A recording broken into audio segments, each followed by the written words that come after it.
So imagine that you've never gone to a restaurant, and you've grown all your own food, and you cooked all your own meals, and you had no idea that it was possible for you to have a menu to choose from. And a friend calls you up and takes you out to a restaurant, and here's, lo and behold, here's this beautiful menu, and suddenly you, for the first time in your life, realize that you have the power to choose differently. It's right there. It's revealing itself. You now have power to choose any meal you want now, and it can be manifested now. You have the power to have a different experience, but we don't know that we have the power until somebody shows it to us. So I know that some of you are not familiar, or maybe this is your first time of A Course in Miracles, and it's only 1,500 pages. I don't think we'll get it all in tonight.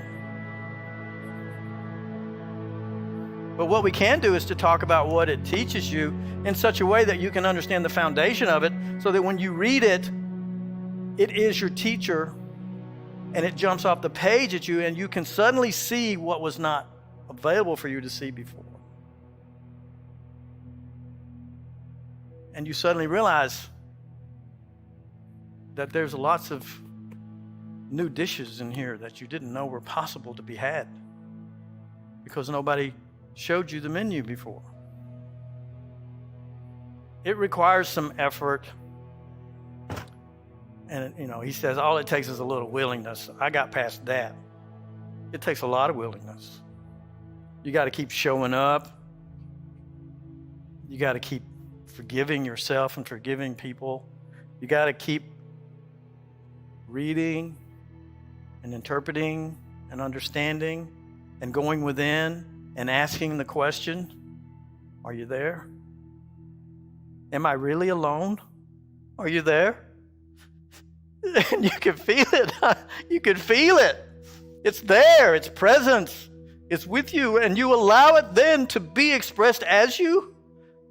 And it overwhelms the body. The body can't manage that energy. Not yet. But stay with it. Stay with it. And the body begins to resonate at a new resonance, new vibration, a new tone. And you find yourself saying things to people that you've never said before, giving them a new meal, as it were. You find yourself being patient with people. You find yourself noticing the patterns of judgment that you've been taught and that you've been living and repeating over and over and over, and you begin to withhold them, and you begin to turn within and go, I don't have to do that anymore. I can stop it.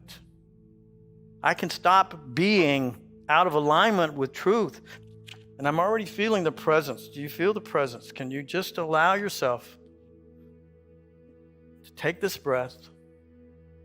Allow yourself to feel the host of angels that are entering the room with you. Your guides, you all have at least 3 guides. You don't go anywhere without them. They're always with you. And now they're celebrating because you're gathering with other brothers and sisters that are also holding this energy of love. This is a space of love. You are the light worker. You are the miracle. You are the salvation of the world. And we can feel it if we allow ourselves to feel it.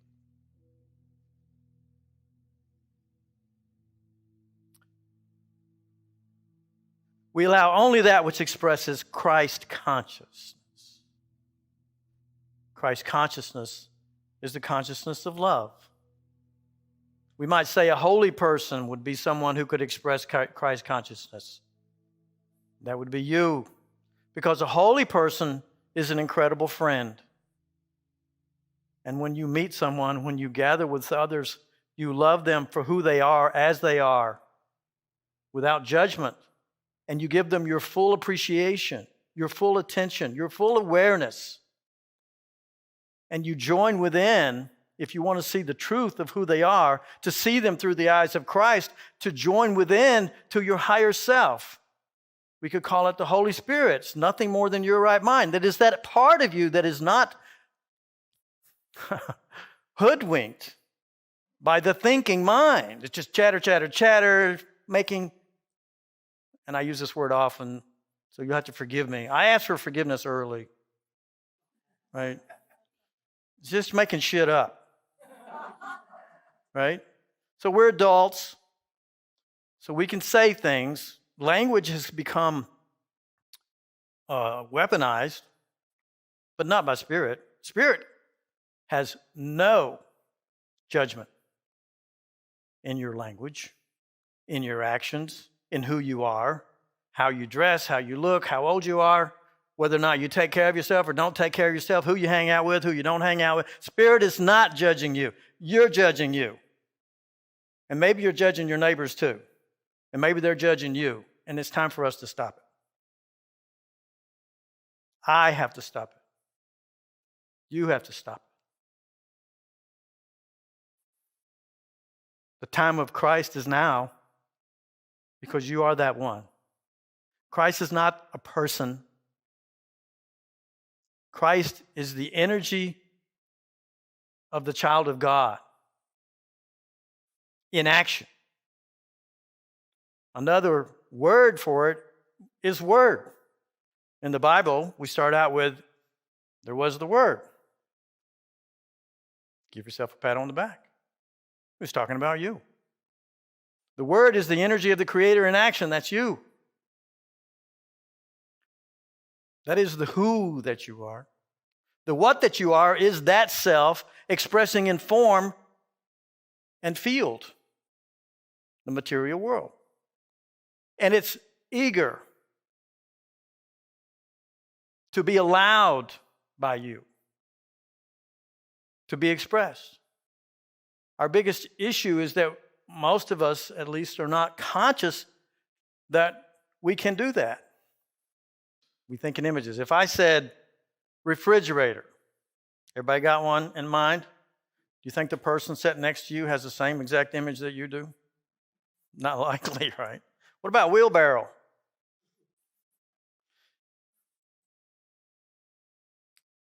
If you've never seen one before, if somebody hadn't taught you what it is, then you wouldn't know what the hell I'm talking about, right?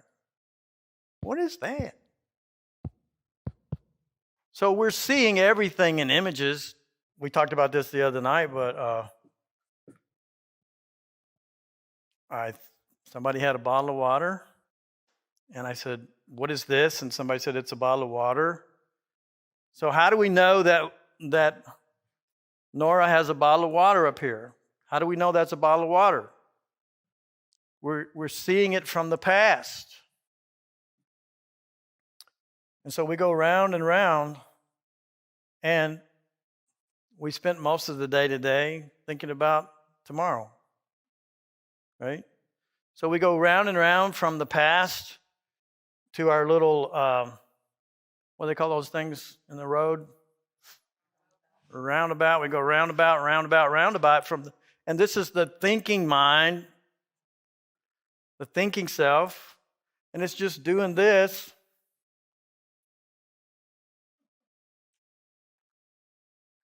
Back and forth, back and forth, back and forth. So when we take a good deep breath, let's do that now.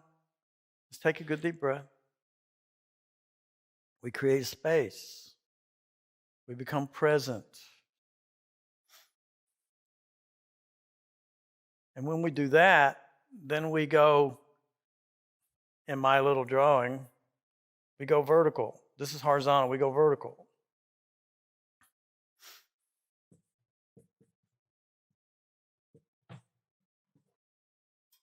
Rich knows what that is.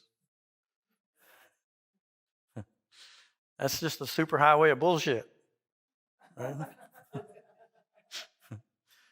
Because we're just going back and forth, back and forth, back and forth, back and forth, and we're passing right over the present moment.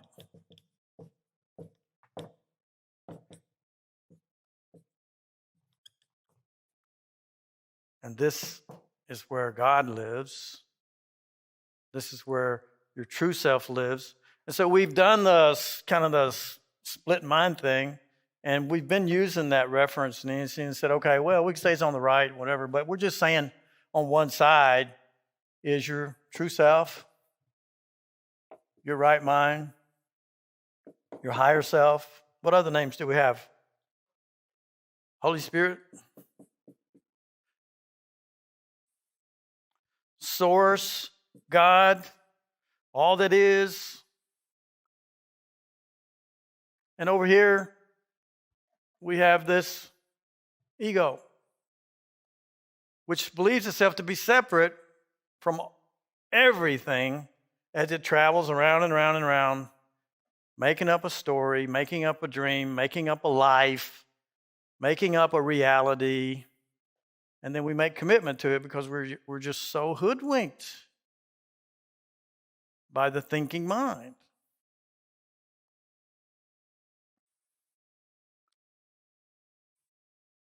But if we'll take the good deep breath, go within,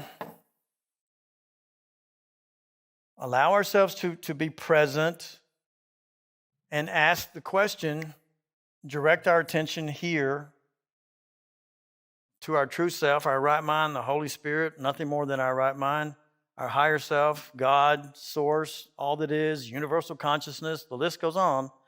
But all we need to do is just simply say, are you there? And we have started the dialogue. And the next question that always enters my mind is, there must be some kind of bullshit going on, or I wouldn't be taking the time to even take a pause. My life is blah. Okay, I got to take a good deep breath. Are you there? What's the truth? And usually it's because there's some kind of drama going on or something happening. And the answer I almost always get is, well, that doesn't matter. Dreams have no effect. We can talk about A Course in Miracles and all these beautiful teachings within the Course in Miracles, but it leads us to this simple truth. Life is not what you're living. It's living you. You cannot kill anybody, and nobody can kill you. It's not possible.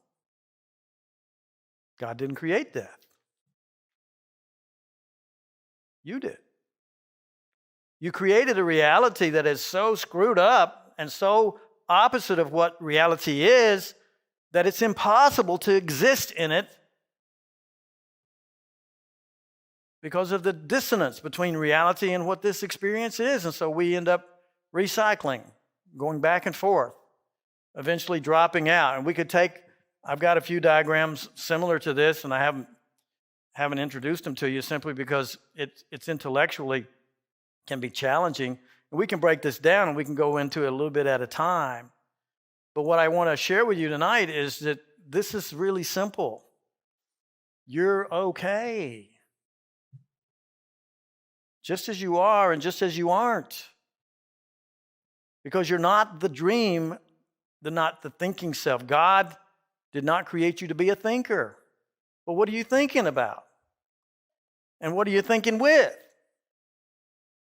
So like children, when we were little, we would want to play like grown-ups and see if we had the courage to spend the night alone out in the yard away from our parents, and we'd throw a sheet over the clothesline, stake it down, and, pretend to be adults.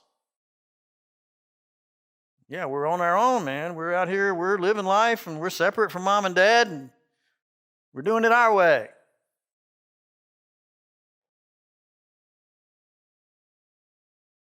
We believe that we've actually separated ourselves from God, but all we're doing is playing a game. We said, what would it be like to play a game where we get to be God? I get to decide what I look like. I get to decide what my life is like. I get to decide who I hang out with. I get to decide who I love. I get to decide who I hate. I get to decide what I want to judge. I get to be God. I am pretending and playing a game of separation. We said love is what? Quiet, no agenda, Doesn't need to puff itself up. And we say, this is a joke, right? It's smart enough to remember the other three. But what's it doing? Being. So what do we have to do to get on that same frequency? Be. You need do nothing. Just be. You become a holy person. What do we say a holy person is? An incredible friend. A gift of love is a gift given with no expectation of return. Right? We call that no condition. And you've heard the term, right, Rich? Unconditional love. What do you think unconditional love is? No expectation of return, no condition. And if they decide they want to cheat on you with the closest friend or the best person you ever know or whatever, is like, okay. Because the purpose, the purpose of the relationship isn't that this person completes me or makes me happy and is fixing my life and I can hide all of my deficiencies and I find it in them. And so, yeah, we're going to be great together. The purpose of the relationship is to help each other to remember to take that good deep breath first. Join with Spirit first. See the world through the eyes of Christ first. And now every expression is an expression of divine love. Tall order? You're damn right. Takes practice? You better believe it. Takes a commitment with somebody else that's willing to say, you know, Matt, no matter what you do, I will allow it.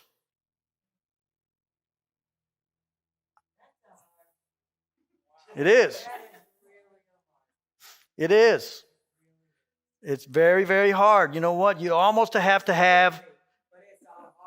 Absolutely, my dear. And you know what? You almost have to be in the consciousness of Christ to be able to do that. But how do you get in the consciousness of Christ? You don't fix up the ego. You join with the consciousness of Christ, and then ain't nothing hard about it at all. You see how that works? That's the holy instant. Then if somebody else leaves us, we don't quit loving ourselves. Right? Because the only relationship of importance, here's the bad news, more bad news, is your relationship with God. Which means it's your relationship with yourself. There ain't nobody else out there. It's all a rouge. It's a pretense. It's a game. It's the mind of the ego that says that, okay, and we're all a part of the construct, right? But we're going to say that these are levels of sanity as we define it. And most of us are operating up here in the star land. So they're insane, and what about these people up here? We're not. We're not, right? This is just a construct of the ego. If you're sleeping and dreaming of an existence that doesn't exist, I'm sorry, no matter what line and level you put on it, and no matter how you judge this person or that person or that person or that person in your dream, it's all still a dream. So until you wake up from the dream, you do not, capital K, know sanity. The ego, bad news, cannot know sanity. It just pretends that other people are insane when they don't act the way it acts. And when you go to the insane asylum and you're walking through there, make no mistake, those people in there think you're the one that's insane. You're the one walking through the insane asylum. They are us. We're the ones judging what's right, what's wrong, what's good, what's bad, what's high, what's low. Again, and you're right, the ego cannot know. Remember? The ego, the I-go, does not know. It supposes, it projects, it imagines, it does all those things. Because if it's something that doesn't understand, you better be afraid of it, because its basis for life and the world and its perception is all based on false evidence appearing real, right? So, of course, when you get right to the gate of knowing, it's going to jerk you back and say, well, you might be possessed over there. You better not go over there. Just all I can say is what Jesus said. Trust me. I can't do it for you. I can point to the door, but you got to walk through it. And you're going to walk right up against it, and you're going, and you're going to quit listening to the voice of truth, and you're going to turn around, and you've done it many times, we all have, and you turn around and you go, well, I know better. I'm going to wait until I figure it out. And the ego, once again, has tricked you and brought you right back to the insane asylum. And you are complicit and confident that you made the right choice. The person that flew the damned airplane into the building believed in that moment that that was the very best choice they could make. And we can judge it and say, no, it wasn't a good choice. But the truth is, we don't know. We don't know how many of our brothers and sisters gave us an example that day of our frickin' insanity. And we want to blame the person in the plane instead of taking responsibility for our very own thinking that's being reflected back to us from the world out here. I sound like a preacher. I'm not a preacher. But I am passionate. Because I can tell you, let's get to first base and we're going to make it. But we might say let's go to first base together, but my experience has been that we'll get about halfway there and turn back. So I'm trying to help you get all the way around the bases so that maybe you'll make it to first base before you give up. You see the journey. You see the truth. You know who you are in the eyes of God, that you are perfect, neither behind the point of perfection nor advancing toward it, and allow yourself to have that as a knowing experience.